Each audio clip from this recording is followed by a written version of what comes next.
اور واجب کے ترک سے مکروہ تحریمی، اور سنت موقدہ کا ترک بہت برا ہے، اور غیر موقدہ کے ترک سے مکروہ تنزیہی، اور مستحب کے ترک سے غیر اولا۔ فرض کے ترک میں نئے سرے سے دوبارہ نماز پڑھنا فرض ہے کہ پہلی نماز اصلاً نہ ہوئی، اور جب جماعت دوبارہ ہو تو اسی صورت میں نئے آدمی شامل ہو سکتے ہیں۔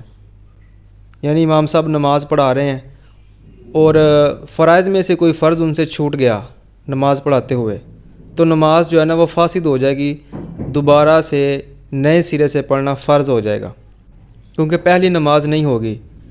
اور اب جب جماعت دوبارہ ہوئی شروع تو اس صورت میں نئے آدمی شامل ہو سکتے ہیں۔ اور واجب بھول کر چھوٹا تو سجدہ سہو کا حکم ہے، اور قصداً چھوڑا یا بھول کر چھوٹا تھا مگر سجدہ سہو نہ کیا تو اعادہ واجب ہے، اور سنت کے ترک میں اعادہ سنت، مستحب کے ترک میں مستحب۔ ان سب صورتوں یعنی واجب، سنت یا مستحب کی وجہ دوبارہ جماعت ہو تو اس میں نئے آدمی شامل نہیں ہو سکتے۔